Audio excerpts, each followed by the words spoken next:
Have you heard that new I Spy song? You think you the think shit? You're not even the fart. Is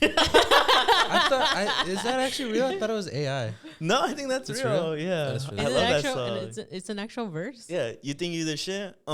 You're not even the fart. Ah.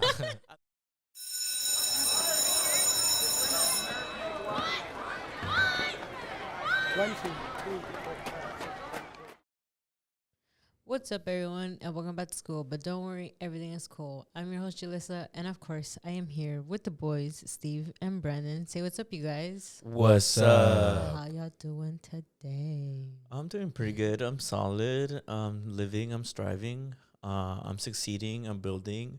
I'm staying on low key. Staying on the grind. Moving in silence. I was gonna say, but are you moving in silence? Though? I'm moving in silence. I'm moving in Yeah. silence. Are you guys moving in silence? Yeah. That's don't- too loud. That's too loud. Lower. I don't know if you guys can hear, but I am moving in silence. Bruh. What have you been up to, Julie? What have you been up to, big sis? How's life? It's fine. Just been working. Working? Grinding? Working hard or hardly working? Mm-hmm. Surviving the cold, the rain. Has Driving it in the been rain. really that cold? I feel like I mean, it's cold for me. yeah, it makes sense. Honestly, I do think that it's not that cold. But you know what? I was about to say something sexist, but I won't. Fucked up. Not anything hardcore. Not anything hardcore, like a light little jab. Mm-hmm. I've just noticed something. What were you gonna say, bro? Might as well say it now. No. I've just Mhm. noticed. Oh my God, warning. Don't cancel me. I've just noticed that the women in my life happen to be more cold than the men that I know. Is that cancelable? What do you mean? Is it over? Let's look that up. What do you mean? I just mean like the women in my life that I know are the ones who seem to be more affected by the cold than the men that I know in my life. Do women get colder easier than men? Let's see. It's gonna be like no. Oh, actually, women. Well, the short answer is women are more prone to feeling cold as the temperature drops. Yeah, you see, canceled, abated. I It's guess a so. fact. It's a fact. You see? Somebody, I think, on TikTok said that the reason women feel colder Mm. is because they lose blood. Well, here's the explanation. Supposedly. Women also tend to have a lower metabolic rate than men, which reduces heat production capacity during cold exposure, making women more prone to feeling cold as the temperature drops. So that's the nerd explanation. The nerd. You see? I told you. I fucking told you, Man, bro. I hate looking shit up on my phone. I don't Yeah? know why. Even though it's like, what's wrong with that? What's the stigma? Do you miss the days where you could just say bullshit and like not have to? Why do I have to cite stuff? Can't I just be knowing things? I know. Like No, I just mean like it looks unprofessional. But like, why? What's the stigma against? Do you think it's unprofessional? On like looking up on your phone. Yeah. Like, what's the difference between me having a laptop and? I think it's just the association. I think people think that when you look just at your always be on phone, your damn phone. yeah, Like, if people just think like you're distracted, you're not actually on your phone. You're on Instagram real quick, like looking at people like forget you can use bikini it for pic- useful things. yeah, literally. Yeah. People think like phones only for like fucking looking at like I don't know thirst traps and fucking And texting and funny stuff like that. funny memes and stuff. That's makes what sense. that's what I think too. Cause at work we use our phones a lot, Yeah. but it's mostly to like look up like our schedule of like Yeah. what we're doing for the day, or like to look up like the groups that we're gonna be with. And I always think that every time I'm on my phone, I'm always like, I feel like people are thinking that I'm texting on my phone Yeah. or just doing that. Well, because it's like there's so much stuff I'm still learning that my phone can do that I'm like, that's actually really useful. Yeah. Like reminders and stuff. Like, I don't know. I'm just not a tech savvy guy. So when a lot of this stuff is introduced to me, I'm like, whoa, that's pretty cool. Well, I guess 'cause phones are seen more as like something like distraction. leisure and like luxury and all these Yeah. things that people are like, oh, looking at your phone is very unprofessional. Yeah. But it's like you have the web on there. Like if you didn't have a laptop on you, you at least like have It's your a phone. supercomputer. Yeah, to like Yeah. look up something real quick. Do you guys So- have a phone etiquette? Do you guys What do you mean? like do you guys have rules around like if you're hanging out with your friends, I'm not gonna look at my phone. If I'm hanging out with like an SO, like on a date or something, I'm not gonna look at my phone. Do you guys have like limits around your phone? Yeah, I think it's like I don't know. It's not like this like long list. It's just more like if you're talking to me, you know, and I'm just on my phone, I would be like, that's rude. Don't do that, Brandon, you know? But if Then why do you do it? What? Me? I'm just kidding. I'm just kidding. If anyone, I'm not gonna expose anyone. You know who I'm thinking. Yeah, of. I know who you're thinking Yeah. of. SMH. But anyways, yeah. You know, surprisingly, He- I feel like I don't see my sister on the phone as much. Me? Yeah, I feel like I rarely see you on your phone. I feel like you're always just kind of like watching TV or something. I feel like you're not on the phone. No, I Is feel that wrong? I feel like Damn. Can I finish? I feel like Julie's on her phone all the time, but I will say Julie's on her phone for a more useful reason. Usually she's like, oh, it's work, or like I have this, and that. So for me, I'm like, she's on her phone, but like it's always important shit, you know? I'm It's not- answering emails. Yeah, it's not like this other person I know who's always on their phone because they're like, I don't know, Looking at fucking like Twitter memes and shit, and yeah. and then when Thirst I text traps. them, they like never respond. So it's like, all right, asshole. That's Anyways, true. I That's feel true. like I do tend to try not to like be on my phone as much, and the only reason I am on my phone is because like I'm trying to answer people, Mm-hmm. because I sometimes tend to like lag on answering people's like messages just because like I'm usually working or like I'm doing something Mhm. that like I see it, but then I just kind of like get busy throughout the day that I kind of forget about it. Like I always think about like when I'm hanging out with my boyfriend and he's driving and I'm passenger and I'm always on my phone because I finally like am sitting down, like have time to like answer people. So that's the only time that I always can tell that like I'm on my phone, is because like I can finally just sit down and just do it. His But paranoia usually- probably kicks in. He probably thinks you're texting like other dudes. He's Probably. Like, he doesn't love. She doesn't love me. Probably. I do feel bad, but it's just like I even tell him because sometimes he'll be like, "You're always." He'll tell me like that I'm on my phone, and I'm like, I'm Damn. answering emails, and I'm like, I'm trying to text people back. And he's like, he can have you. No. Who we texting, babe? No, yeah, but I think I really try not to be on my phone when I'm like with friends or like my boyfriend. Mhm. But I just sometimes it just naturally happens that way where like I'm just very much distracted with being like with my friends and stuff that I'm not on my phone as much. You know what proves that to me too? That if she's not on her phone a lot, I feel like you and me are always talking about like some internet shit that happened. I was like, have you seen I this? should be like, what are you talking about? You'll literally be like, it'll be the most popular thing in the world at this moment, and you'll be like, what? Never saw that. Like was this Yeah. is this old? It's Yeah. like, bro. Like I weirdly I'm like, because like you guys always say that, and I'm always like, I generally I go like on Instagram and like TikTok and like Instagram every once in a while. TikTok rarely though, but mostly like Twitter or like Instagram. But I never like, I guess, take in what's going on. Like I usually just read a little bit and then I'm like, okay, I'm over this, and then I'll just like stop. And then that's why I don't keep up with usually what's happening unless it's like something super like trendy everywhere that I just see constantly. Yeah. And I'm like, okay, like I heard about this, but that's it. That's crazy, Judy. You're immune to the psyop. Have you heard that? Millennials, bro. Millennials. But that doesn't make sense. How does it? It I doesn't don't fit know. into the agenda. What Do do you you know what mean? I'm talking about? Say again. I don't The know. I don't the know. psyop, But like, the TikTok. mean? you think TikTok's a psyop? That's what I've heard. What That's that not mean? my take. What that That's mean? just what I heard. It's just a psyop is. Should I look up the legal definition? Yeah. So I don't get like targeted by the CIA. Right. Wouldn't that make you more targeted to know the actual? Oh, the actual Yeah. psyop. He's using his phone. How unprofessional. I know. I'm sorry. I'm so sorry. It's Yeah, psyop is slang for psychological operations.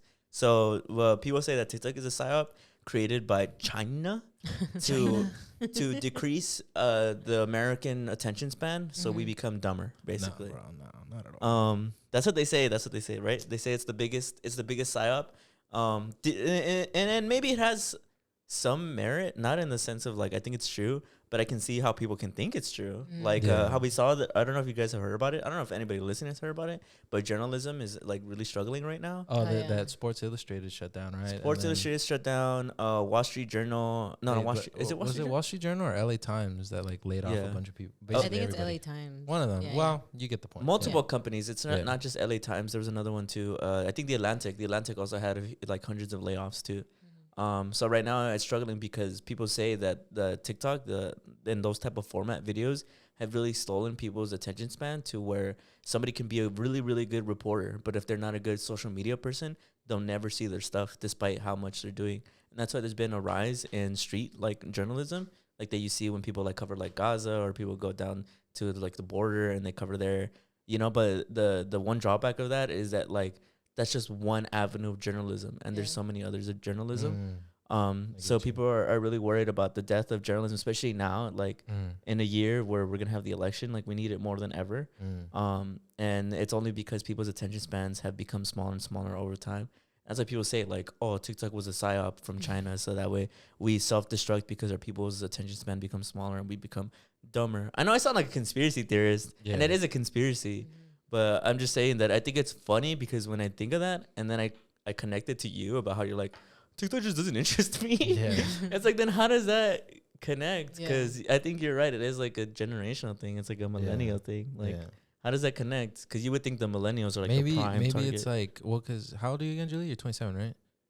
And I'm 23. I feel like maybe there are certain developmental years that were more technologically influential for me that weren't for Julie. So now that I'm a big boy, I don't know. I still carry that. You know what I mean? Yeah. Because I feel like when you're young, you're like a sponge. I don't know. I don't know. No, I mean, you're right. I think they I were. could be You're like a completely wrong. sponge. Yeah. China's trying to target our youth, so it makes Oh, sense that they would God. target. Oh my god. I'm I just don't know. kidding. No, I know you're kidding, but conspiracy theories, I don't know. They're starting to make me mad. I feel like there's a lot of them are just so dumb. I feel like the TikTok being a psyop is like not the farthest fetched Well, one. I guess I guess for me, it's just like I feel like I don't ever think that like I don't know. Some of them just make me mad because I'm like I don't think it's that. Like when people are like, "Oh, it's like brainwashing. It's just brainwashing." I feel like, nah, it's probably not, bro. Like there's real brainwashing that people do. Mhm. But then when people are like, "Oh, they're completely innocent," I don't know. I'm talking in circles. I don't know. I get you. No, what I see it as is that I think people try to put an explanation for something that doesn't have an actual explanation. I think like we've been so accustomed to in superhero movies, right? It's Doctor Doom or fucking Thanos. There's a greater motivation for shit. Yeah, there's just a leader of like evil shit in the world, and when you really think about it, like most of the time, nobody knows what the fuck is going on. Like not even the leaders. What? Although, sorry, are you gonna say No, something? go ahead. Although, I showed it to you. Did you see that video of Michelle Obama in an interview? And she's talking, I think, on the iced coffee hour. I think. Yeah. Excuse me if that's the wrong podcast that she's on. I don't know. She's on like a show, and she talks about how she has sleepless nights. Have you heard about it? No. Well, Michelle Obama went on a podcast, and she talked about how because her husband was Barack Obama, the leader of the free world, right? That became such a thing as knowing too much, and she's like sometimes he'd be pulled over by what is it, like the security surveillance team? Yeah. They put a report, and then she said like, you know, sometimes I didn't want to know everything. I don't know why you just, you know, whatever they told you, you just went quiet and you like dozed off whatever they told you. And I don't want to know about like, you know, some a conflict that's going on in another part of the world that like made your stomach hurt. You know, there's a lot of things that she's learned that's made her very afraid of the future. And when I heard that, I was like, she might as well Yeah. just tell us. Well, I guess, right? If you look at the way presidents age, like how they look, and they're all like, they look like that SpongeBob, like with the cashier, and then afterwards he's miserable. I'm sure it's probably very taxing, you know. But what Well, I can mean, say? it's the president. They know a lot of things, and they're in charge of a lot of things. Yeah. And there's a lot of pressure because everyone's looking at you A to lot of kind blood of on like. your hands too. to, I think like, it's mostly solve. that. I think it's like the blood on your hands. Yeah, you Because I think feel so? like there's not one president that doesn't have blood on their hands. You right? think it's anything crazy like the UFOs are coming in 20 years? No, Bruh. not at all. Not at all. What was I gonna say? Oh, fuck, it related to that. It was something about oh yeah, okay. So you know how last week's episode you were talking about goodness and how sometimes telling the truth isn't the right thing to do. I was relating it to the Michelle Obama thing, Yeah. and I was like, if you were president, would you tell America about like I don't know, that we became maybe this close to the world ending, or that right now we're struggling to somehow secure AI intelligence, or we're struggling to employ people? Would you actually tell the country that, or do you think that's the good in not making people aware of those problems? I don't know. I feel like it's probably super complex. So I feel like the answer is going to sound like a cop-out. But I feel like they probably have to think about other shit that's like, well, if I say this, is this going to tell this so-and-so country that that's possible? And does that mean we're gonna have to now fight them? And that like AI, right? Let's say I'm like, oh my gosh, AI is going rogue, and like we can't contain it. Does that then tell, I don't know, fucking the evil empire somewhere else that kind of thing is possible, and then they're gonna try to hack us to steal that kind of shit? So me explaining that, there's probably shit like that. Vote for Brandon, bro. Vote for Brandon this year. No, please don't. I feel like if I was president, I'd be a good president, which means I would get assassinated. Damn. True. But speaking of assassination, moving on to my first topic, I'm gonna talk about relationships. Assassination. Yeah, right. I'm just kidding. I don't know. I was trying to somehow like merge it in. into it. Let's see. Well, I'm gonna talk about, should you talk about previous relationships in new relationships? I mean, I guess it's like talking about difficult conversations. Yeah. See, this is why we're on the podcast together. It's talking about truth and like, if maybe sometimes the right thing to do. Yeah. Sure. Yeah. But what do you guys think? Do you guys think that it's important for you to talk about previous relationships when you get into a new current relationship? I can go first if you guys need a moment to ponder. I feel like only if your partner probably is curious or asked you about it, you should talk about it. I don't think maybe you should bring it up, like just you yourself. I think, well, that's how I feel about it. Because I feel like, I think for me, I've always just been curious, but it's more to like know like kind of their story of like them in relationships. Because I know, at least for me, I always felt like your relationships kind of affect you of who you are and how you act in a relationship. So I guess to me, it's more to just kind of figure that out. And I think sometimes, because I feel like some people go through some shit in relationships. Some of it is very intimate, where it's like very opening to them. And I think being in those certain relationships, I feel like brings you a lot closer to kind of just talk about it and just see where the other person is at, like if they've been hurt or they've been like cheated on, and like you would understand why they act a certain way. Yeah. And I feel like to that, then yeah, you can talk about your past relationships if there's like something there. But I only see it more as if you ask them about it. I feel like there's certain times when it might be a little toxic where you just keep talking about them. Oh, like comparing them and stuff like that? Like comparing them, or like you just keep bringing up stuff where it's like, so you're not over the relationship, that you like constantly keep talking about them kind of thing. But that's how I kind of see it. Yeah. Well, I agree that I think there's some value. Like, I think people are very polarized to just be like, there's no value in talking about relationships ever. And I feel like I don't agree with that because, like you said, people go through stuff and it can help you kind of aid them. Because it's not your responsibility to heal somebody in a relationship. But I do think that if you have deep feelings for somebody and you love them, sometimes you have to look at the wounds that have yet to heal. And when you look at them, you're able to know how to navigate and truly help that partner out, right? And I think in that sense, it's a little bit more important to kind of talk about it. But I think there's a layer of respect that you have to add in. Like there's a layer of carefulness. You don't have to say like, no, I'm not even gonna give an example. Well, I feel get like what you mean. Yeah, it's like, well, I didn't need to know that. I didn't need to know. Yeah, I get what you mean. I want to say joke, but I feel like it's not. Now's not the time. Now's not the time. Literally, the goodness, right? I guess my opinion is that I think it's probably case by case basis. Like there's probably certain things about like old relationships that you're gonna have to talk about, where it's like, oh, I'm like this because so and so did this, or I learned that I like this, whatever it is, But I just think that in general, how everybody preaches that you need communication in a relationship. I think part of communication is like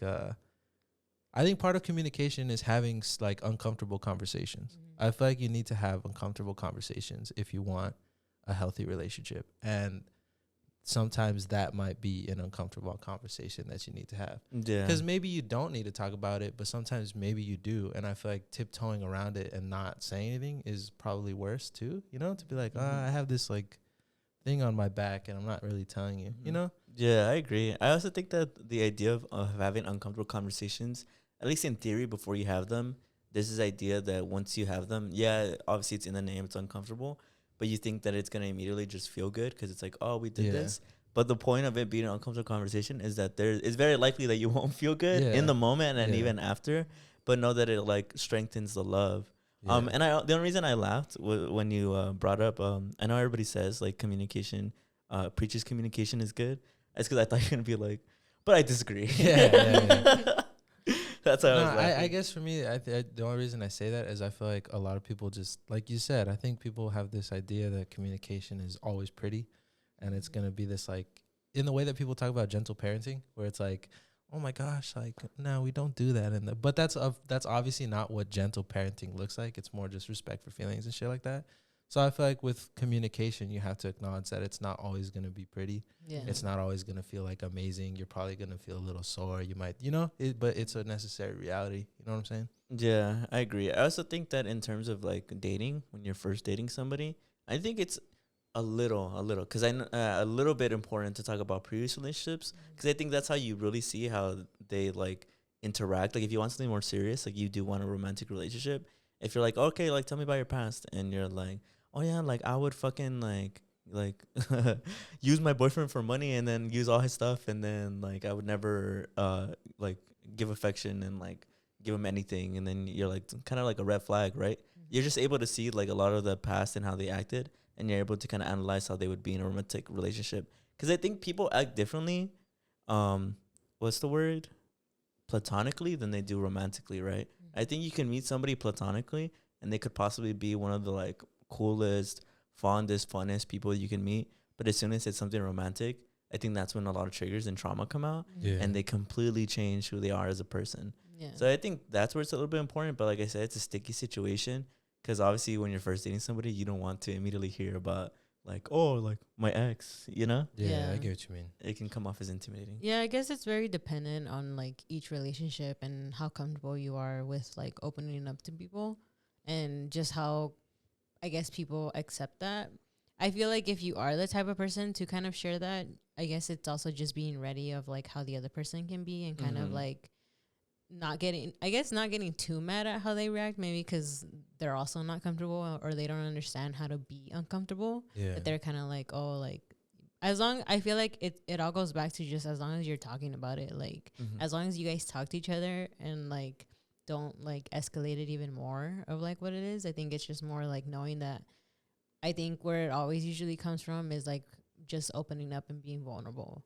And some people might take it the wrong way, which I mean that happens, you know. Everyone is different, and everyone kind of reacts differently to like certain things. Yeah. So yeah, that's what I was gonna talk about. Moving on to my part 1B topic is retroactive jealousy. Do you guys know what retroactive jealousy is? Yes, but it's your segment. So. Oh, okay. No. Brandon, why don't you go ahead and educate Julie? No, I'm you just go kidding. ahead. Retroactive jealousy is very simple. It's when you become jealous of your partner's previous relationships despite being in the current one. Yeah. It doesn't mean as far as like, oh, they're like maybe still messaging like their ex partner. It just goes as far as like maybe in this conversation where you guys are learning more about each other, they mention something that really, despite it being very respectful and trying to be very delicate, still kind of rubs you the wrong way. Yeah. Or maybe you're just alone at night and you're thinking about them in their previous relationships and you feel a form of jealousy.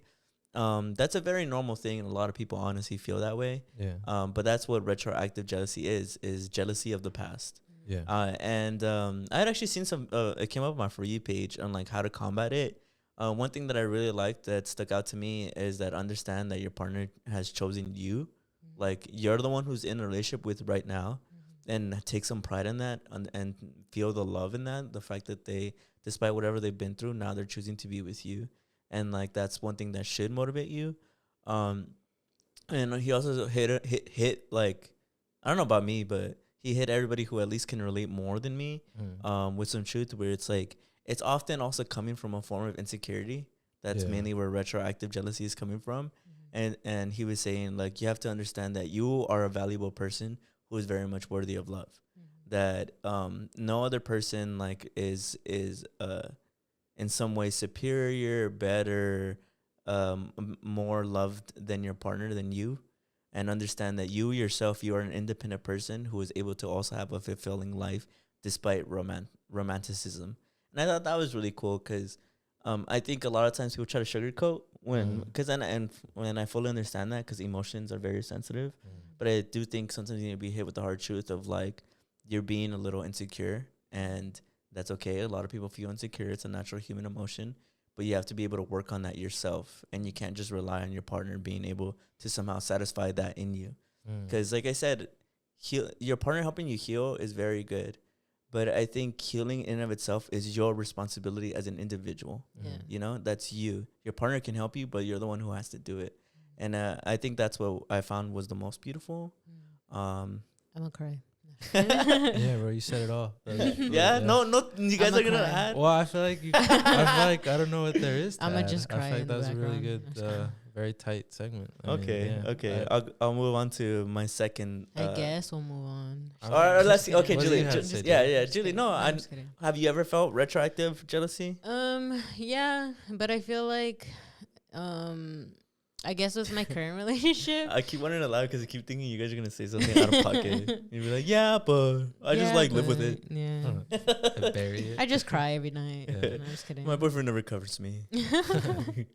No, yeah. I mean, I didn't know it wasn't like a actual like term. I guess. Right? A lot of people don't know.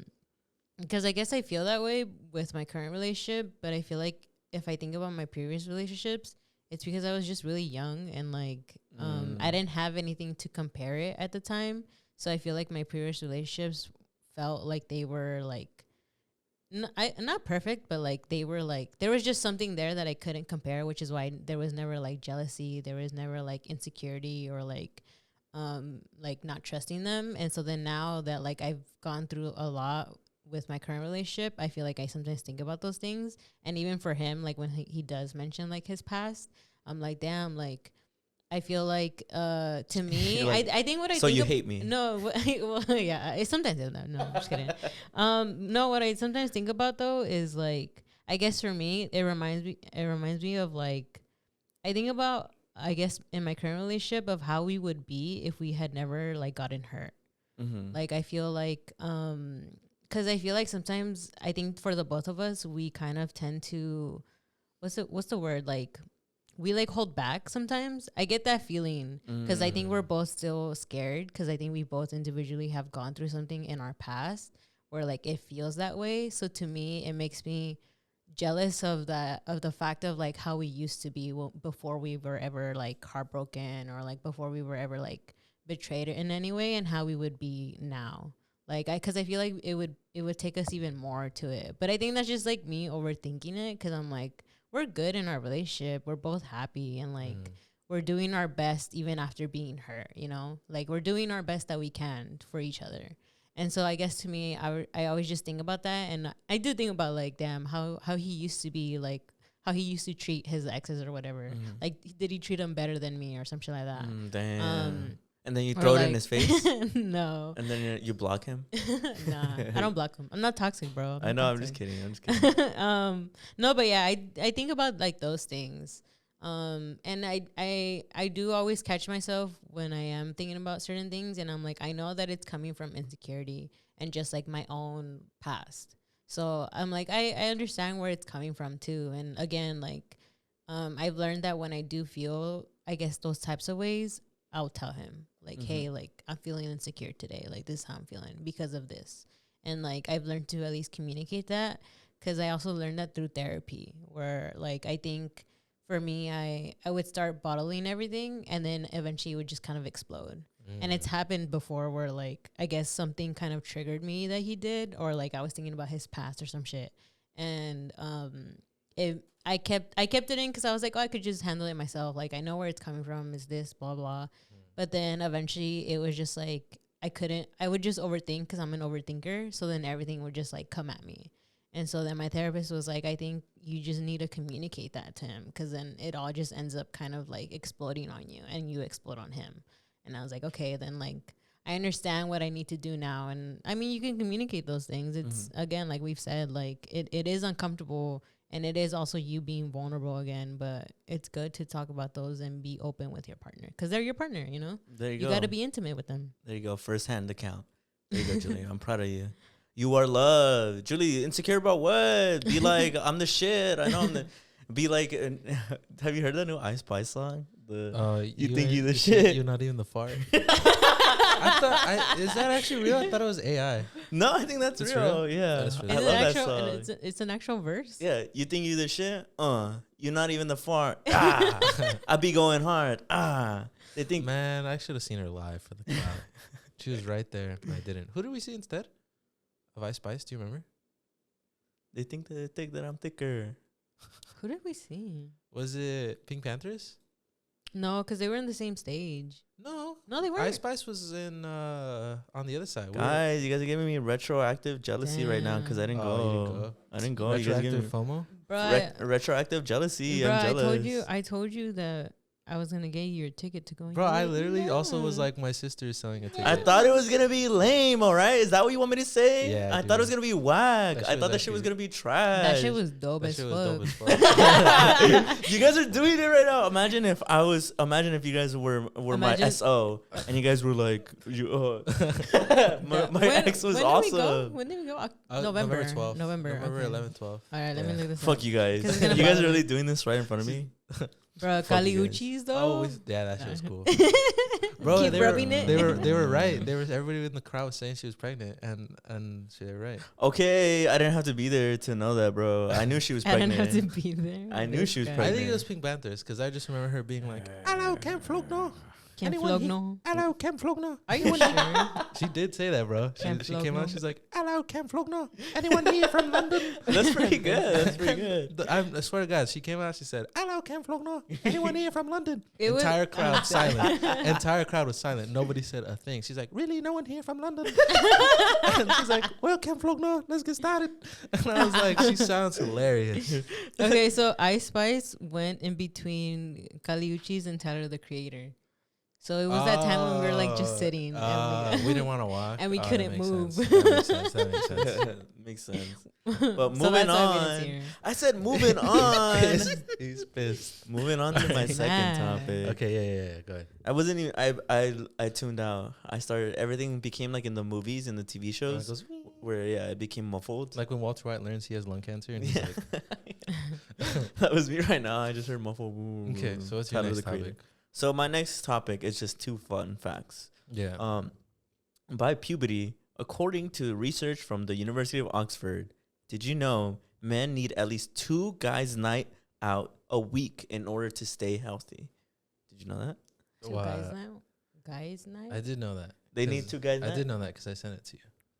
I saw it first, though. Liar. According to research from the University of Oxford, socializing over drinks with friends. Drinks? Alcoholics.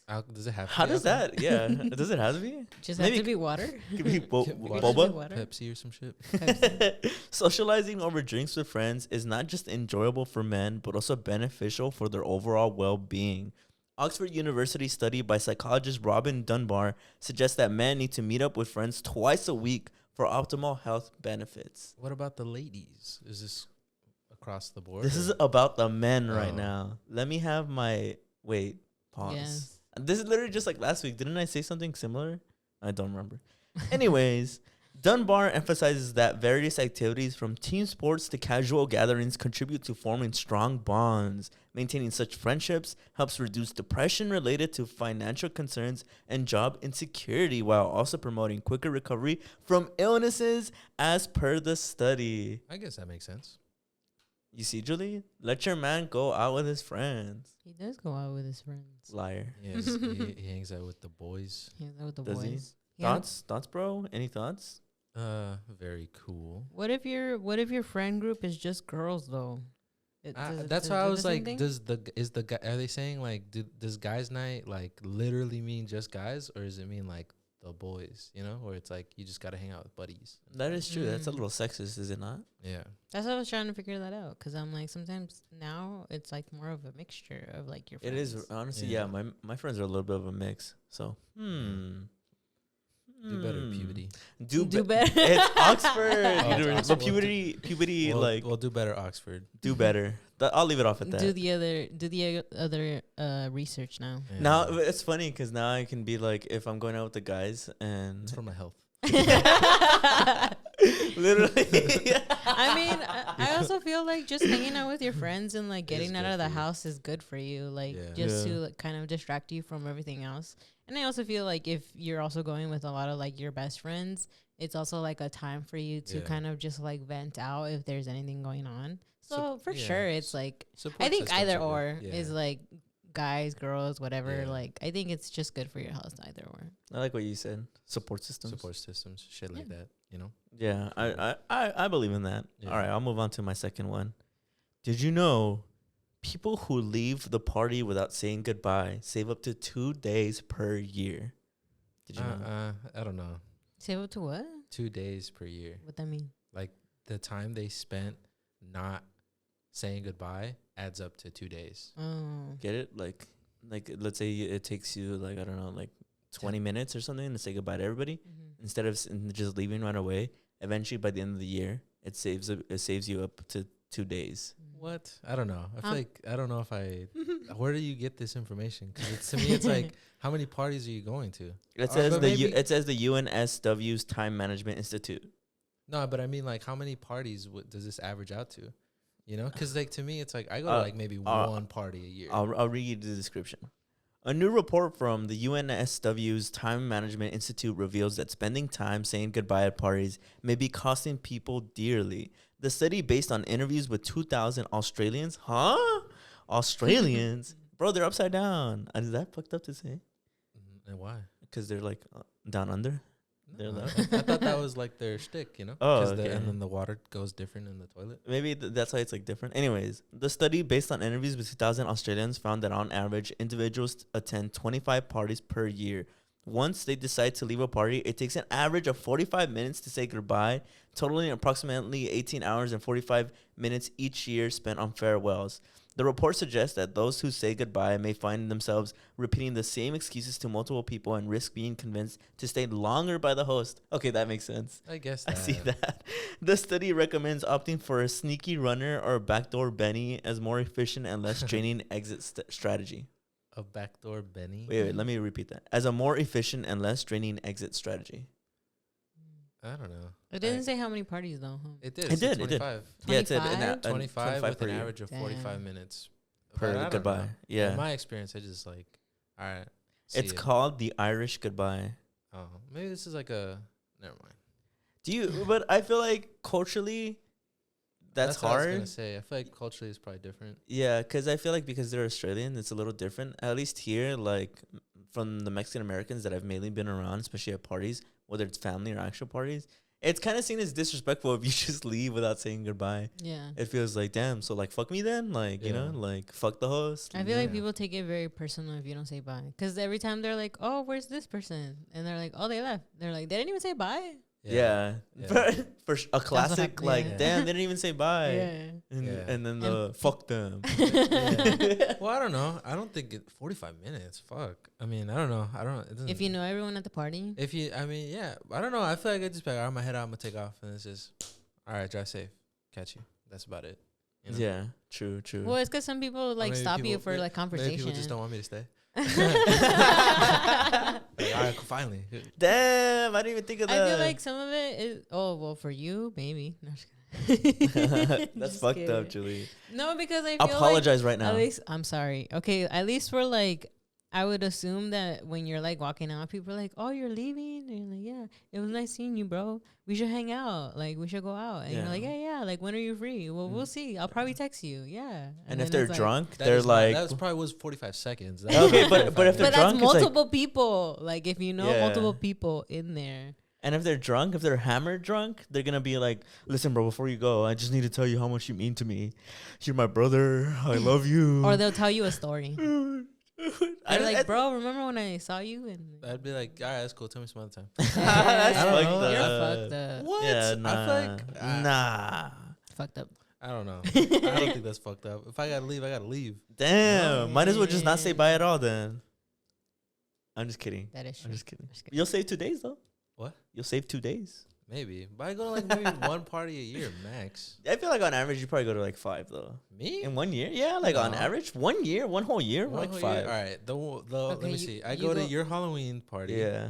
let's say we both have birthday parties. That's two That's more. two. Is Let's that say- like a party though? I feel like it's more. Yeah, I I don't think know. so. I guess my. Damn. All right then. Fuck you then. See, Never that's why. mind. That's why everyone. Julie, what just, did you bring That's why for this everyone week? just says bye to you. Damn. All right. You started it. All right. Anyways, next question. Go ahead, Sure. Julie. Next segment. All right. So have you guys been hearing about what's been happening with the Barbie movie? About like Yes. people like outraged about what is it? Margot Robbie. Robbie and Greta Greta Gerwig. Gerwig. yeah, not getting nominated for the Oscars. Not you. Not even knowing how to pronounce their names. I can't say their names. Okay, it's hard. I can't talk. But yeah, I guess people are like super outraged about that. And all I kept thinking about, because I know last week we kept talking about like how award shows are kind of like whatever, you know? Yeah. I kept thinking, for some reason, every time people kept talking about it, I kept thinking about when people talk about like male validation. Yeah. And I'm like, if we don't need male validation, why do we need like award validation to be like a good award or what they did? Yeah. Because I feel like as a movie overall, like I don't like, at least to me personally, I'm more like, I don't really care about it. Like, yeah, like I get that it's like a high award to like some people and like it's like a big thing. I understand that. But to me, I'm kind of like, it's made like a big like thing to like, the movie has made people talk a lot about like what's going on. And like, I just feel like overall, like, I don't get why people are surprised of like the way that the industry is, you know? Yeah. I mean, yeah. I guess for me, the way I thought of it was I think people were more upset or just upset about the irony of the situation. Because the whole point of Barbie was about like how women don't ever get the respect or the recognition for what they do and what they deserve, and they don't ever get recognized for all the hard work they do. And then the whole movie, Ken's the villain because he's taking all the credit. And then to have it in real life where after that was the entire message of the movie, they only give Ryan Gosling the nomination. I think people are just more like, that's very ironic, you know? And I think it's not so much that people want the validation. I think it's just like, well, if these award shows care so much about being like taken seriously, I feel like this is people's way of saying, well, this is how you get us to take it seriously, by like acknowledging the people who actually deserve the award, by, you know, being more inclusive, by recognizing that a lot of your choices are heavily biased, sexist, and racist.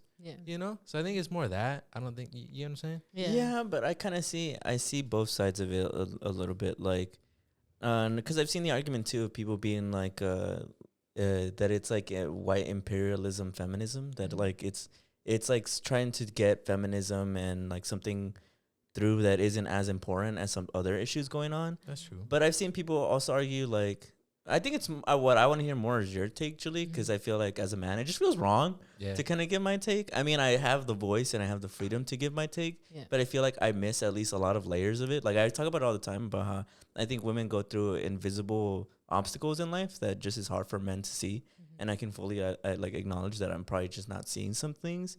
So I was lucky wrapped up in the drama of people arguing in the comments because there were women saying like, who gives a fuck? Like you said, like we don't need the male validation because the Oscars is mainly anyways like such a masculine thing anyways. There are women saying like, no, like it proves the point of the movie that it's ironic that the movie is about how it's hard to be a woman, and then the Oscars come out and literally the only person who really got a nomination, well, America Ferrera got nominated too, but it was Ken, the villain, right, the guy. But then I see some women being like, it's just a fucking movie. It didn't even resonate. It fucking sucked anyways. Like, it's not that important. I see people say that it's like white imperialism, feminism, where right now, like we were talking about, like in Gaza, like there's more important issues with women over there. Like that's what people should really be having an outrage for. But then there's people saying like, no, like they both matter. You don't have to choose one or the other. So I'm more inclined to hear what you have to say as a woman, because I feel like if I give a take, I don't know if it's kind of lies into what the movie is saying. Like it's a very mansplain thing. I don't feel like mansplain. I feel like it just feels wrong for me. I feel like with what Brendan is saying though, it like the fact that there is that irony even more. That's why I'm like, I don't get why people are surprised about it. Like it just shows you how much of it hasn't really changed. And I think that's like the one thing that I would say that like probably is there. And I think the other thing is that like For me, I thought the same thing. Like I told you guys that when we watched the Barbie movie, I was kind of like, it was whatever. Like, You were a day one hater. yeah, she I was. I was a hater, but I feel like I've changed my mind a little bit about it just because I've been seeing a lot more videos about the movie. Like the cultural impact. Yeah, and like the impact that it's had, and I feel like I really enough when I watch the Barbie movie, I always think America Ferrera is the main character, then Margaret Robbie, right? That's your, Yeah. say her name. Because I feel like it's about her being a woman in the real world, right? And she's like affecting, I guess, Barbie.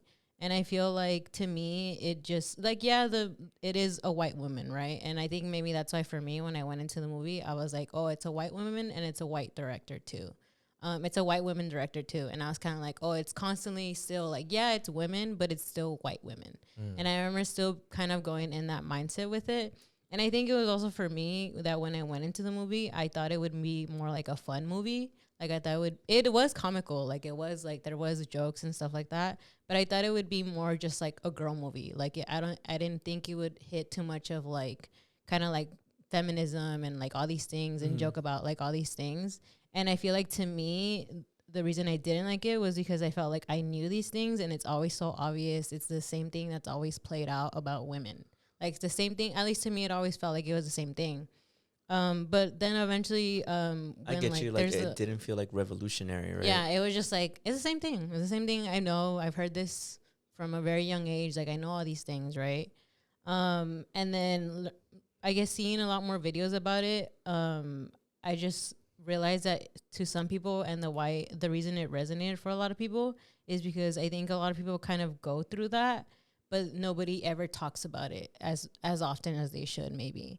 Because for some people, probably that movie, that was the first time that they ever heard about like the effects that women kind of go through and stuff, or like seeing it actually like played out, right? And like I think that was something to me that was just like eye-opening, because then when I rewatched it, I did get a little more emotional when especially like America Ferrera does her like monologue. And then when I guess when Barbie's doing like when she like holds her hands and she thinks about like women, and that specific scene I think is the one that like got me more emotional, because I've talked about how like I hate like at a point in my life I didn't like being a woman because of how hard I felt that it was. And I feel like that video and that montage of like just different women just having fun, it made me more like appreciative of being a woman, and that like at the end of it, like we've overcome so many things that I feel like that being a woman is really nice to be. You know, there's a lot of positives to it. Cause I mean, Barbie, that's her thing, right? She wants to be a real human. Like she doesn't want to be like the doll anymore. She wants to become a woman. And I feel like for her to want that, it made me realize even more that like I should be appreciative of being a woman. And like to all that is just like even seeing like America Ferrera kind of like receive, I guess, like those awards, because she's come out in like different things and she's a Latina, right? She's coming up and all that. And it's just like seeing that kind of and like just the outrage of it all just shows you even more of like what women are kind of going through. Because you've seen when Barbie came out, like people were even outraged about like what even Barbie was about. And you could see that it was making a lot of change and like a lot of talk about topics and the way women kind of go through everything.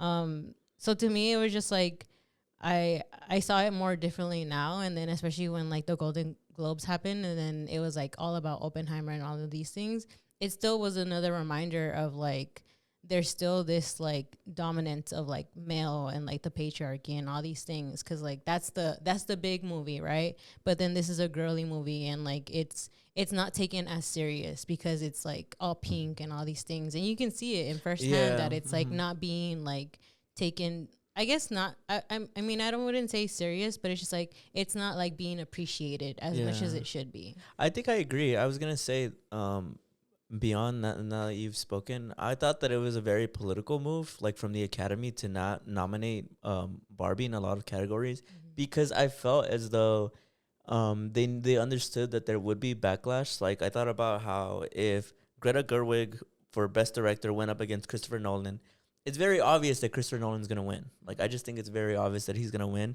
And I think it would just look bad on the Academy to have Christopher Nolan win in front of Greta Gerwig live at the Oscars. So it felt like to avoid that, they got rid of Greta Gerwig being there and being that nomination, but they still left Ryan Gosling on there. So that way there could be that double whammy of like, well, if Ken wins in a movie where the movie was about how like Ken basically like what would be the word, like he's the villain, right? And it's gonna be so wrong. You obviously are not gonna vote for Ken, right? You're not gonna vote for Ryan Gosling as Ken because that would just prove the message of the movie, and it would just look bad. It just looked bad PR. And so I felt like that's why he got nominated, because now it's an easy dub for then Robert Downey Jr. to win from Oppenheimer. I just honestly thought it was all politics. I don't know if I'm explaining it. Do you get what I mean? Yeah, I get what you mean. I just sounded like it just would have looked bad because everybody knows it. There's no like fucking secret that last year the main two biggest movie was Barbie and Oppenheimer. Barbenheimer, right? Yeah. That's literally what it was all about. People even say that, I don't know if this is accurate, but people even say that the Oppenheimer would not be as big if it wasn't for Barbie being that double feature there, because it became this cultural phenomenon where everybody wanted to celebrate it, which I understand more of the outrage as to why Barbie is being snubbed, because you could argue that Barbie and Oppenheimer are both responsible for this boom in the box office, and that's what the Academy celebrates, right? Yeah. As somebody who loves movie, that's what the Academy really likes. So I do think I understand the outrage beyond the feminism level. On a movie aspect, I do think it was a big snub to not have Margot Robbie nominated and not have Greta Gerwig nominated for Best Director. I do think that was a massive snub, but I think it's all political more than it's like,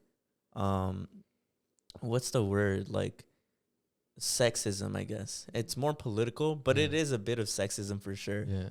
I mean, I don't know. I feel like from what I'm hearing or all the outrage and all this stuff, I feel like, yeah, there's bigger issues in the world over than Oscars and whatever and that shit. But the way people talk about it, the way you talk about it, the way we're talking about it, obviously it meant something. Like, obviously it had an impact on people.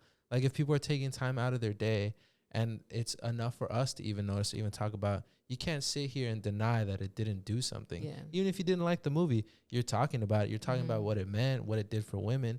Even if it didn't do it correctly, you're talking about it. And I feel like that's what art is supposed to do, is make you talk about this shit. And I feel like a lot of people are like, oh, well, the good of what Barbie did is like maybe it didn't do it so eloquently or it wasn't revolutionary, but it gave a voice to something that wasn't talked about.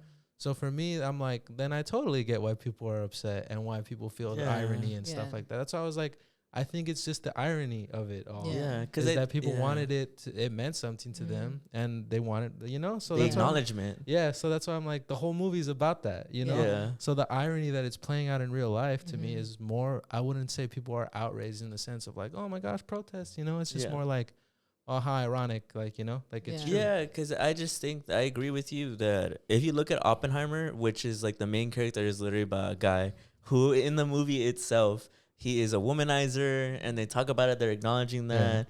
It's like very almost black and white. It's very much what I would describe as a masculine man movie. That doesn't mean that a woman can't watch it. That doesn't mean that a woman can't enjoy the movie. But it's very much giving into, because it's the perspective of a man, then the movie is very like masculine perspective. And Barbie is obviously woman perspective. And both those movies broke box office records. Both of them just brought confusion among the industry that revolutionized it, that it's like maybe we can make stories that are original, that isn't a franchise, that is completely based off like just having a good script and having a good movie. And I felt like it's just, to me, the biggest tragedy is that it feels like it's all acknowledgement on Oppenheimer, but it gives no acknowledgement to the 50% other side that is the Barbie, the feminine side. The masculine and the feminine, right? It feels as the one that's being acknowledged and appreciated more is the masculine side of that cultural phenomenon. Yeah, and I think it's, I don't know, for me, I really don't think, I mean, I could be wrong, and I probably am, in the sense that, like, let's say Greta Gerwig did go up against Christopher Nolan. Let's say Margot Robbie did get Best Actress or whatever. Yeah. I feel like, to me, more people wanted acknowledgement. I feel like people are pretty self-aware that the Oscars are meaningless, you know? But I feel like the acknowledgement goes a long way. So I feel like the snub cuts more deeply than the like actual winning. I could be wrong in that take, but I genuinely feel like people remember snubs more than they remember losses. You know what I mean? Because people are like, oh, I can't believe this guy didn't even get like a nomination, you know? So that's why I'm like, I feel like people just wanted acknowledgement, you know, Yeah. like that. Yeah, we see this, we Yeah. recognize Yeah. that. Honestly, it crushed my soul to see at the Golden Globes when Greta Gerwig was nominated and she lost, because you could see in her face that she was very emotional about it. That I think she really thought that she and I do think, I honestly thought before they got snubbed, I honestly thought that Greta Gerwig could have had a chance of winning the Oscar over Christopher Nolan. Maybe that's blasphemy. Maybe right now, like people listening to that. Well, because I don't know. I think it's a lot, because I think Ryan Gosling has been vocal that he does have a problem with it. He dropped Yeah. a letter Yeah. that he feels like it's kind of weird that he only got nominated. And then when people said when he won, I'm Just Ken over Billie Eilish, right? Mhm. He felt some type of way about it, you know? He had a live reaction. Yeah. So I don't know. Yeah, I agree. Yeah, I feel like to me overall, the main point like isn't that like I guess they got snubbed. I think the main point for me is the fact that like it's still even more that women aren't getting the recognition for a lot of things, and Yeah. that the world is still very like patriarchy and male this and like men and all that. 'Cause I understand, there's and I'm not trying to like invalidate everything else that's going on in the world, but I feel like especially here, if you can see the unfairness here, and it's just like with a movie, like imagine like all the unfairness that a lot of women just go through in their lives, of like just the challenges and obstacles that you have to go daily, and I feel like it is sad because I know with this it's brought up a lot of like what's happening in Gaza, and like how we talked about like the menstrual cycles and like periods, Yeah, right, and the I shit that saw they're that. going through, right? Like I've said it, like if I'm going through my own thing and like I'm suffering through it, like I can only imagine what they're going through, or I can't even imagine because I'm not in those situations. But I feel like in this current situation, like for this to continue, that's why nobody cares about those things, because it's like you can see that like if just a movie or something like this is just like they're not even being treated fairly, or people talk about it and it's in people's faces, and it's like nothing's being done about it, like It's literally the tip of the iceberg. yeah, it's like just one little shine of light. I'm sorry, I don't mean to. no. Sorry. No, but yeah, that's what I mean. Like, it's just like we're not solving anything. Like, nothing's being solved because you can see that a movie talked about it and it's happening in real time. Where it's like, then like, how can we like, I guess, fix everything else? If we can barely do it with this, you know, like it's just like something there to show you that like people still hate on a lot of things that I guess women do and all that stuff, and it's just hard. Yeah, I'm telling you, I keep thinking, I wonder if it was just a political move, because there's been Oscar upsets in the past, like when what happened? When Jamie Lee Curtis won over this Best Supporting Actress for Everything Everywhere All at Once. She won for Everything Everywhere All at Once. So she beat the daughter of I forget what her real name is, but in Everything All at Once, you know how there's the daughter who's the main villain. She won over her, even though she had won every single other award show. Jamie Lee Curtis was the one who won the Oscar. And there's been Oscar upsets in the past. So I wonder if there was a genuine fear, because the Oscars, it's no secret, they're very pretentious. If they were worried that if they had given the nomination to Greta Gerwig, she would win over Christopher Nolan. And they'd be like, oh my God, how can this movie about doll win over this movie about the morality and the implications of war on this torn soul who like massacred a bunch of people?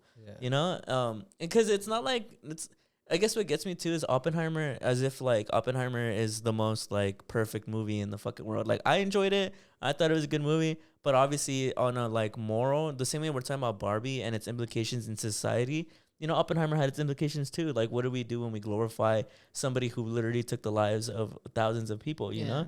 Like I think that was my issue with it, was the fact that like there's this praise, and I think to me even more it's like Americans and like their bombs and like their guns and all these things, and like it's being highly put on this thing where it's like I think that's the thing that bothered me the most too, where it's just like very masculine and this and that and I'm like, damn, like you can see how it's constantly still like there and stuck there. Yeah, it just feels very geared towards men, and so it makes a lot of sense why there'd be this fear in the Academy, which is a majority of men, to somehow be afraid, like, what if the girl movie wins? I just think that awards for like art don't really work.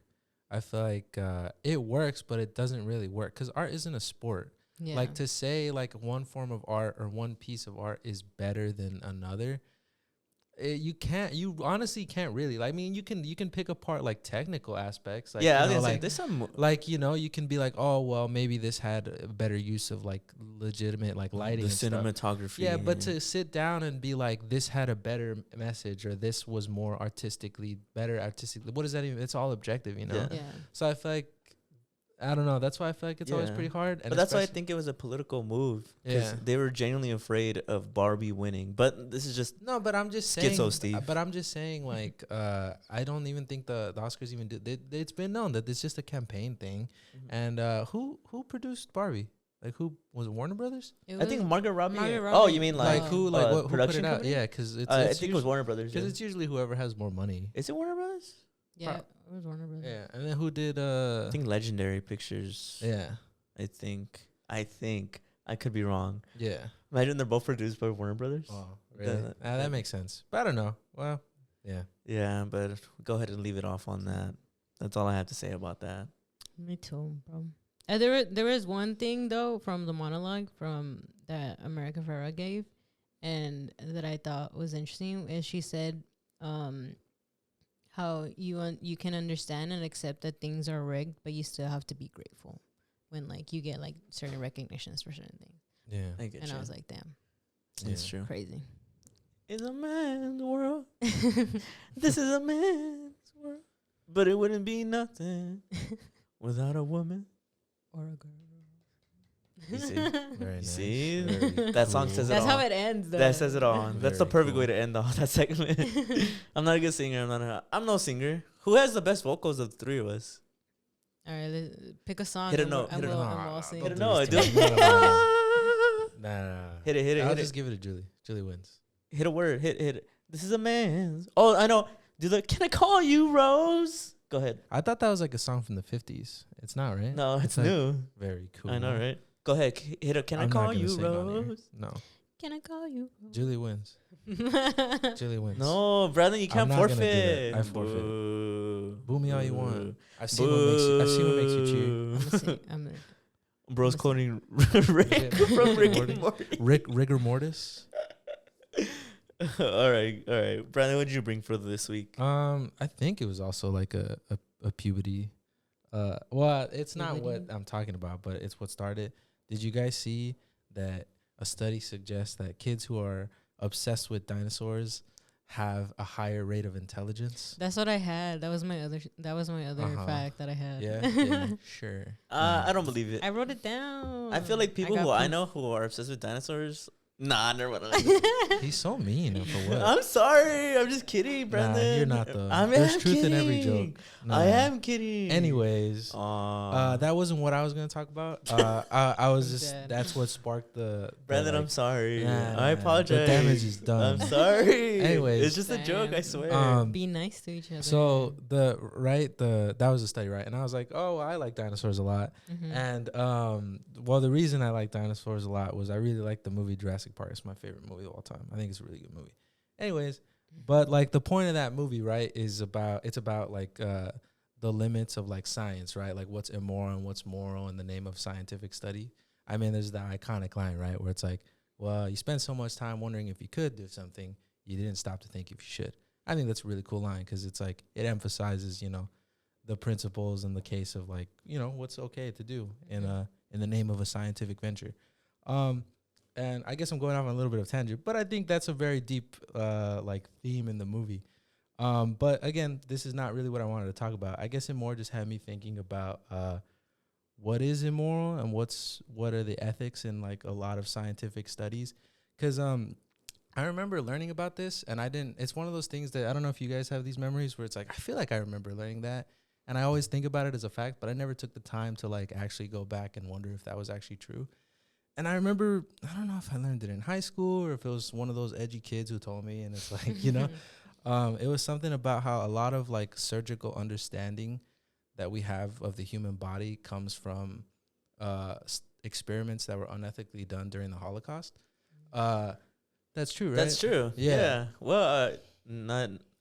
I don't know why, but I remember. I guess not a fun fact. I remember I literally told her. I told my girl about this. Maybe you told me. Maybe you were the one who told me. I learned it from my brother. That's Yeah. where I learned it from. Yeah.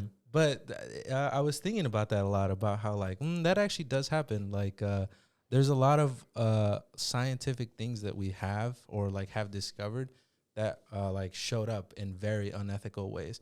I tried to find like the specifics, like, oh, they did this during that time and that resulted in that like understanding. I understand why a lot of research is kind of like touchy about it, you know. Like, you know, a side note, I was like, whenever I use ChatGPT, I more use it as like point me in a direction. It was being really funny about that.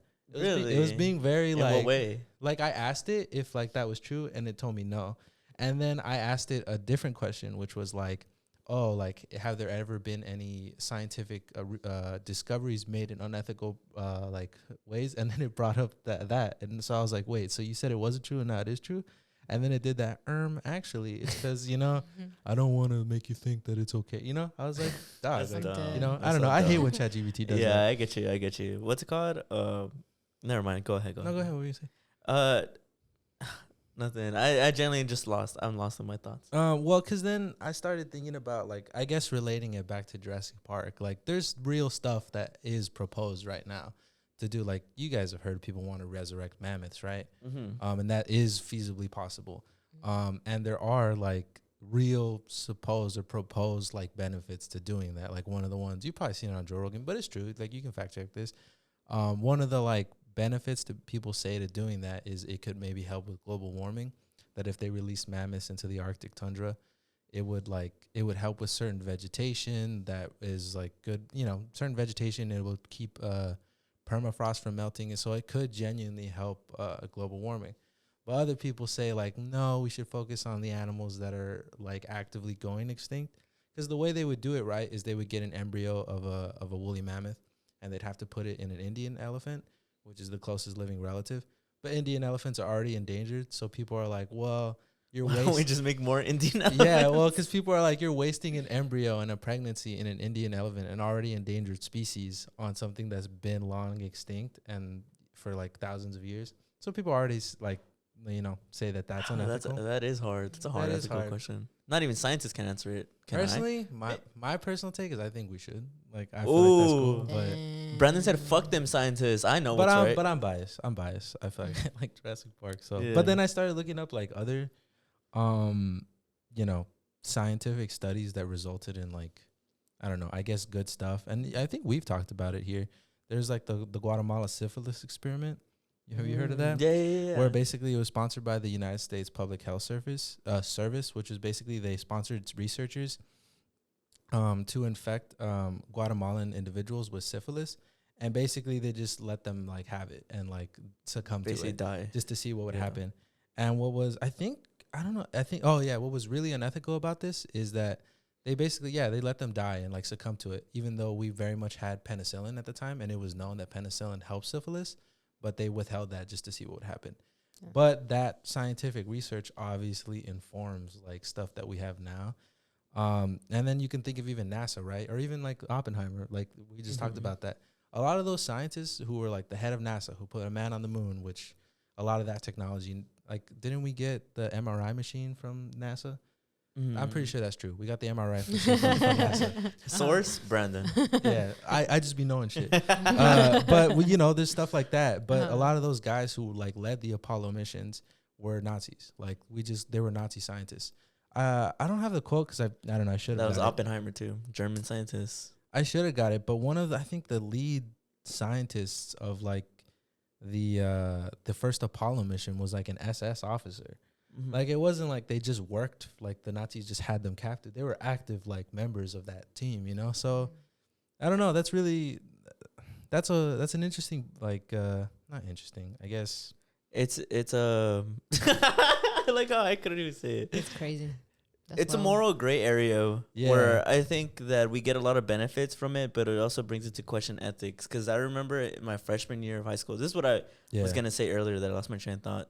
I remember my biology teacher told me that he said that if science was done in a vacuum, we would make so many amazing discoveries. But if it was done in a vacuum, that also means we'd have to sacrifice our humanity in order to achieve it. Yeah. And I think that's what's very haunting about scientific discoveries is that if you really want to make the most progress, sometimes it even goes beyond like what we see as good and bad.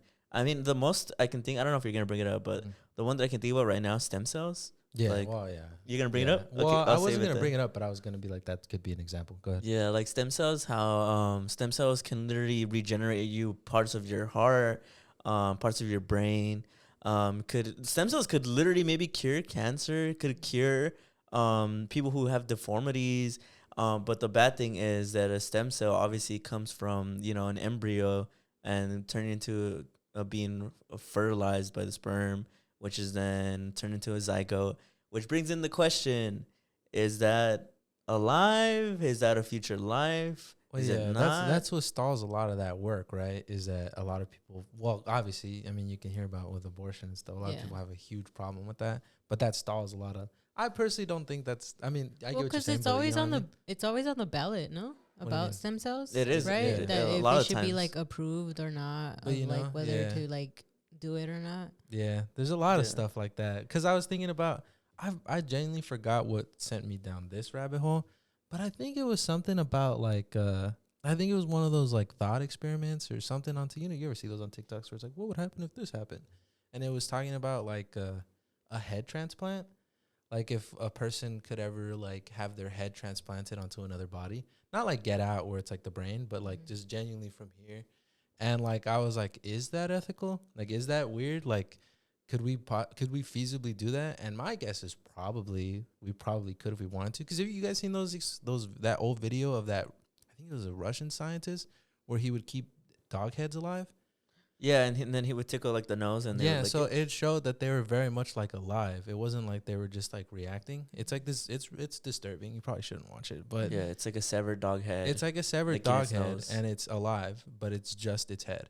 And he keeps it alive with a bunch of machines, and then he does Chemicals and experiments. It's like stuff. where he puts something like an irritant on its nose to make it itch to prove that the dog like is alive, and where he like pets it or does something to show that it flinches or whatever, basically proving that it's alive. And this was done in like the 40s, Yeah. you know. So like if it's possible then, it's probably possible now, that kind of shit. Yeah. But it's like, where's the line? Because it's Yeah. like, I don't know. I was reading a bunch of these experiments and stuff, and then another one that I found was like in the 1950s, this guy named Robert G. Heath, he pioneered the use of electrodes implanted into the brain, and that's used today to treat epilepsy and Parkinson's disease. And even Elon Musk uses a lot of that for his Neuralink. But the guy who started that, he used that as a shock therapy to try and change sexual orientation in people. Damn. Like, you know, so it just goes to show that there's a lot of things that have been like showed up that like, you know, treating Parkinson's disease and treating epilepsy, like that's a real problem. Like a lot of Yeah. people suffer with that. But then it's a huge rug pull when you're like, oh yeah, it was just shock therapy. Like the origin of the everything? origin of that was generally he wanted to try and rewire sexual orientation. Damn. That's wild. Yeah. So, or like, there's this other one I was reading about how like sometimes it's not even like, it's like a consent thing. I think the vaccine for polio, they took like some girl's like cells or something without her permission, and she was never compensated. She was never anything. But I mean, obviously polio used to kill people. I mean, we had a president who suffered from it, Yeah. and we got a vaccine from it, but they never like asked this chick if it was okay. They never compensated her. They took her DNA and stuff without her permission, like at all, you know? I don't know. And then I read this other article about how like a lot of scientists actually have that like, what's that word? That moral dilemma about like using this kind of stuff like in their research. Some of them are like, oh, well, you know, it's kind of like they feel like, oh, it means we're complicit with how this was done. Like, so they feel some type of way about it. Like, it's like, oh, well, I'm using this to inform my research now. So I feel weird because that makes it seem like I kind of am okay with how this data was collected. So some scientists believe like maybe we shouldn't like use that, you know? That's hard, bro. Because I was thinking about it Yeah. right now. Yeah. I'm naturally an optimist, so the Yeah. way I thought about it was that I think it's important to acknowledge where the technology and the Yeah. discoveries came from. But in a weird way, I guess that might fix all the wrongs that were done. That we can use the technology now to do good, Yeah. even though it started from something bad. Maybe over time and enough people we help, it'll right all the wrongs that we did in the past. Well, because and then I can because the article is interesting. It presented a bunch of like different scientists like opinions and stuff, and another one was basically he was saying like the problem with this kind of thing is like once something is known, it's known. You know, like with a lot of these things, like it's a discovery, like it's a fact. It didn't like they know it now. Like you're not gonna discard like a fact that you know now. So it's like a weird moral gray area because it's like, well, the answer is literally right here. Like I can use that to inform, like you said, like I don't know, maybe I can cure cancer. I can do this, this, and that. But to like go like that and pretend like it doesn't exist, even though it's right there, just because it was collected in a really like immoral way. This scientist was saying like, I mean, I just can't do that. Like I can't ignore that I know this information now. So I don't know, interesting stuff because I think like a sacrifice. Yeah, so I think about it like it's almost like you have to sacrifice these people. It doesn't mean it's okay, but I'm just saying that's what it feels like. It feels like you sacrifice these people for the greater good, right? The Star Trek, I've never seen Star Trek, but the Star Trek quote, the need of the many outweighs the need of the few. It's difficult, bro. But I mean, if the scientists themselves, do the people who I guess like discover these things, do they get like acknowledgements for them? Well, yeah, I should have done this. Well, that had to do with the NASA thing, I think. In the article, they talk about there's this time where NASA was like, oh, look at like on this day 70 years ago, so this scientist like revolutionized rocket ships and we were able to put a man on the moon. But the article brought up that they immediately got a ton of backlash because they forgot to mention, or they just didn't include deliberately, that he was a huge Nazi, the guy who did that. So that's also like a big thing, is that sometimes like these discoveries, yeah, they were great, but you really have to go like this because some of these people were horrible. That's like people, crazy. You know? NASA literally said, separate the art from the artist. Separate the research from the researcher. I think it was that. It was something along those lines. Don't quote me on it. Because that's the only thing I kept thinking about. I was just like, I just feel like, to me, the very unfair, like, I guess unfair of it all is just like them getting recognition when in the beginning it was just all bad stuff like that they were doing. I feel like they don't deserve that. Like, yeah, like they discovered it, and like it's hard to say that because they're the ones who discovered it. But I feel like in the way that they used it, and if you're trying to have like ethics in it, I don't think they deserve to have that recognition because it's just like that's just bad. I just keep thinking of the one that you said where it was just like Parkinson's and all that, and he was using it to like. What is it? It like was electroshock therapy. Electroshock therapy. Yeah. Because I'm just like, because I don't know. I feel like hearing and knowing a lot of stories of people that I guess go through that and went through that, where it's just like, to me, it's just like horrifying. Where I'm like, I don't think they deserve to like be known for that. You deserve to have your name forgotten. Yeah. Yeah. Well, I guess for me, like I was just thinking about this because I feel like. I personally feel like this, I could be wrong because I'm not a scientist, but I don't ever hear a lot of this type of discussion. I do genuinely feel there's a lot of stuff that's just like, let's just do it and see what happens. The only time I've ever kind of seen the apprehension is maybe AI, but I think the only reason that there is apprehension is because of movies. Like we've seen Terminator, so there is that innate built-in fear of like, oh, well, what if it goes rogue? But I feel like if those movies didn't exist, I really don't think that there would be any kind of pause or any kind of question about that kind of thing. And like, God, I really want to bring it up, but I don't know if we can because we wanted to talk about a Patreon. It has to do with AI. Save it, bro. Check out our Patreon if you guys want to hear what Brandon's going to say. Yeah. But there's a lot of things that I feel like are, aside from just evil robots taking over, there's a lot of unethical things people are doing with AI that I've seen, and it's not even like I have to look for it. It just shows up. Yeah. And it's not even, it doesn't approach like, oh my gosh, don't do that. Or it's just, it's there. There's like no regulation. There's no regulation. There's nothing. There's not even any conversation about it. Well, because the other thing I kept thinking about right now that you were talking, I was like, I think about when people test things on animals. Yeah. And like how there's that situation of like, well, then how do we like figure out stuff, right? But it's just like, that's very unfair to the animals. It's too. like at what cost, you know? Yeah. It's like, because I think that's the big problem people have with Neuralink. Because I know it sounds very like futuristic, and there's that, what's the word? that veil of like, oh my gosh, we're living in the future. But one of the huge problems people have had with that is it's killed like 1,000 pigs. Yeah. And it's killed like 400 like chimps or something like that. It's like on record, like it's killed a lot of animals. Yeah. So I think people are like, well, yeah, because Elon Musk proposes like this could revolutionize like people who have disabilities. Like if we can track what parts of the brain control like the movement of legs, maybe we can bring back people who can walk. Maybe we can solve this, this, and that. But then there's that dilemma of like, but at what cost? Yeah. Like, where's the line? Like, are we gonna let it kill? Like, what if he starts testing it on people? Didn't they just recently say they were gonna try to like start testing it on people? They got denied. Oh, they got because of the pig thing. That I they think so. But like, you know, like what if, I don't know, how would people feel? How would you guys feel if it came out like, oh, Neuralink has killed like 12 people in trials, but they keep being like, yeah, but think of all the people it could save. Think of all the like paraplegics we can help, and maybe it like they said with epilepsy, maybe we can fix nerve damage. Yeah. Maybe we can fix this and that, or maybe we can stop dementia, stuff like that. I don't know. I get what you're saying. Yeah. I guess as somebody who, me personally, I'm a very science guy. I hope that nobody ever suffers or ever has to go through hardships or ever is hurt, whether it's a person or an animal, to have to get some kind of scientific progress. But I think the unfortunate reality is that you need those things in order to progress. It doesn't mean that they're good. It doesn't mean that it's gonna make you feel like this super easy version of like whatever like peace is.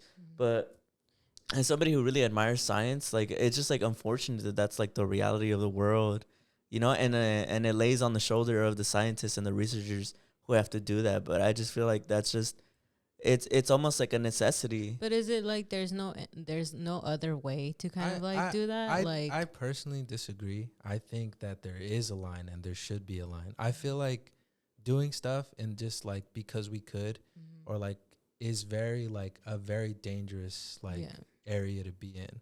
Like sure, we could probably make a lot of discoveries if we maybe like put our like, you know, I don't know, like this is just a spitball idea, or not even a spit. This is like, what if people crossbred with apes and we discovered like, oh, with those crossbreeds, we can develop organs that could be used for transfer to save people. Like if somebody has a heart disease, oh, just use a genetically engineered ape that's mixed with human DNA. You know, sure, like obviously that's not real. I'm making that up, but I don't know how I feel about that. That's kind of weird, you know? And to me, I think when you enter those areas, I think it's a net negative. I think that's where you get certain stuff like the atomic bomb. That's where you get things that, and I think we've just been lucky in the sense that we haven't stumbled across anything that has yet to end the world. Even though there are things that definitely could, like the atomic bomb. They didn't fucking know. Like they talk about it in the movie. That's true. They really did think that that it could ignite the atmosphere. That's not like Christopher Nolan made that up. That was true. That's a real thing. But they also present that there was no pause, like that they didn't stop. Like what if it did? Yeah. Like what if it did? You know, there was no. They were just like, I hope it doesn't. Yeah, I hope so. You know, there was no prevention. I guess to me, it's just like to also think about like if like the whole like syphilis thing, right? What if they just killed like a whole entire population with just distributing like a disease, kind of like that? You know, like it's just like I get of like the certain discoveries that people want to have, but it's just like even with like the pigs and stuff. Like they want, like it feels like when you were describing it, it just feels like they want a reason that it's a good thing we're doing this because eventually it'll cure something. Yeah, it's like an excuse to say like it's ethically fine because like there's this good reason. There's 100 years down the line. Yeah, but it's just like how do we actually know that that's gonna be the end role? You just killed thousands of pigs and it's like all for what? For like in the end it actually doesn't work, and it's just like. I don't know, to me, it just all sounds wrong. And to me, it's like, I feel like there should be a different way to like go about it. Yeah. And if you guys are scientists and like have all this research, like there should be some way to figure it out. Like there has to be some way. Like there has, like, I don't know. I just think about, I don't know, like math and shit where it's like there's a whole bunch of probabilities of just different ways to figure out something. Like there's not just one way which is going to make one certain thing suffer, you know? Like, I don't know. I think I just see it more that way because I just think about, like, the people who are generally suffering through these experiments, you know? Yeah. Well, because, like, with the atomic bomb, right? Like, there's people who argue that the atomic bomb is a net positive because that's the reason we haven't had another world war. Yeah. That's what people generally say. The only reason we haven't had another world war is because the atomic bomb exists. Yeah. That every country understands that once it goes nuclear, it's over. There is no, it's mutually assured destruction is the word. So people say like, oh, that was worth it. Like dropping those 2 atomic bombs on those 2 cities of innocent civilians was worth it because now we have as close, it sounds wrong, as close to world peace as we've ever gotten. But we all know that's not really true, you know? It's just... It's just the game has changed. Yeah. But I think, I really like what you said. I do think that a lot of this is very much like with the Neuralink thing. Well, at least now we don't know. We know it doesn't work, you know? It's like that where I feel like people grasp at straws to find the good and the bad.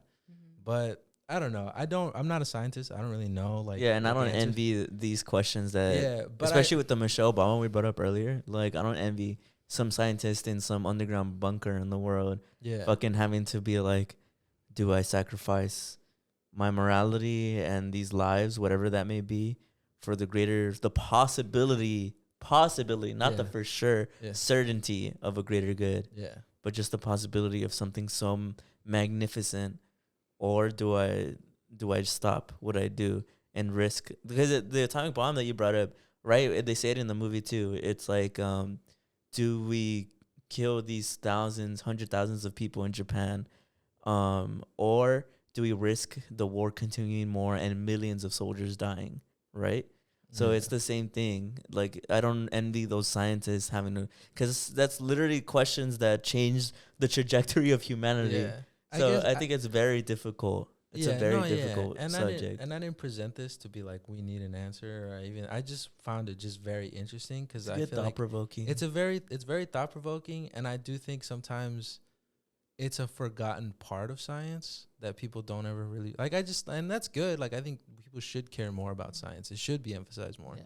But I think people forget there is like a darker side. Yeah. That there is like a lot of moral and ethical questions surrounding that. But needless to say, you know, watch Jurassic Park. It talks about Jurassic Park. Yeah. I feel like it just sounds like whoever this is, they just let shit slide. Yeah. And I'm like, damn. I don't know if I agree. With that. What do you mean? What do you mean let shit slide? What do you mean? Like the fact that, you know, with the whole pigs thing, like they're just like, oh, like he'll keep doing it until he figures it out.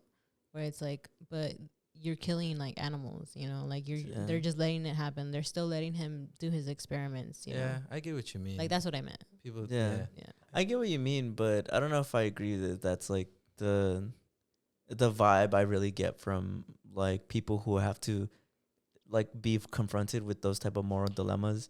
I think it's a lot more difficult than that, because I think about what you said about how there has to be another way. And I do think that there is other ways, because this is genuinely a conversation I had with my biology teacher. And he says that there is possibly other ways to always achieve new revolutions in science. It's just the error of human life and time. That when you try to obviously do things with ethics, and this isn't just to say like fuck ethics, but when you do things with ethics, it takes a lot longer to do things in general. And that's where you have to gauge like, are there more pros or are there more cons? Is the time you waste that you could have like achieve something new and save other lives, are those lives like it's like budgeting, almost like financing. Yeah. Like, will you save quote unquote money? And that sucks to have to add a monetary value to human life, but just to explain in this analogy, will you save money? Will you save lives if you say fuck ethics right now?